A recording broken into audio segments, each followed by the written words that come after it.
విద్యార్థులు, చెట్లకు ఉన్న ముళ్లను మనిషి శరీరము తాకినప్పుడు అవి గుచ్చుకుంటాయని మనందరకు తెలుసు. ఈ సంవత్సరము ప్రయాగరాజ్లో జరిగిన మహాకుంభమేళాలో బీహార్కి చెందినటువంటి ఒక సాధువు చెట్ల యొక్క ముళ్ల మీద పడుకొని అందరినీ ఆశ్చర్యచకితులను చేయటం జరిగింది. ఈ చెట్ల యొక్క ముళ్ళు మీకు గుచ్చుకుంటున్నాయా లేదా అని ఆ సాధువుని అడిగిన సందర్భంలో, నాకు మహిమలు ఉన్నాయి, అందువల్ల ఆ చెట్లు ముళ్ళు గుచ్చుకోవటం లేదు అని చెప్పటం జరిగింది. ఆ సాధువుకి మహిమలు ఉన్నాయని మీరు నమ్ముతున్నారా? అయితే దీని వెనుక ఉన్న సైన్సుని ఒక ప్రయోగం ద్వారా తెలుసుకుందాం. ఇక్కడ పరిశీలించండి, ఇది ఒక అట్టముక్క. ఈ అట్టముక్కలో కొంత ప్రాంతంలో ఎక్కువ గుండు సూదుల్ని గుచ్చి అమర్చడం జరిగింది.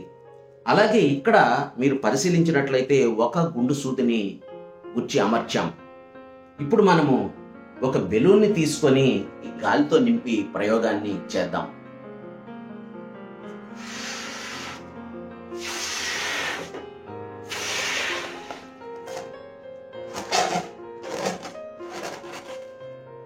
ఇచ్చట దట్టముగా ఉన్న పిన్నులున్న ప్రాంతంపై ఈ గాలి ఊదిన బెలూన్ని ఉంచి కొంత పీడనాన్ని కలగచేద్దాం.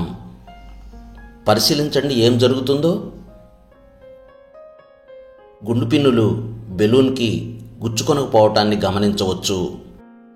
ఇప్పుడు ఈ బెలూన్ని ఒక గుండు సూదిపై ఉంచి పీడనాన్ని కలగజేద్దాం. ఏం జరుగుతుందో పరిశీలించండి. బెలూను పగిలిపోవటాన్ని మనము గమనించవచ్చు. ఈ ప్రయోగాన్ని నిశ్చితంగా పరిశీలించినట్లయితే ఎక్కువ వైశాల్యములో అమర్చినటువంటి పిన్నుల మీద బెలూన్ని ఉంచి కొంత బలాన్ని ప్రయోగించినప్పటికీ కూడా పీడనము తగ్గి పిన్నులు బెలూన్కి గుచ్చుకొనలేదని గ్రహించాలి.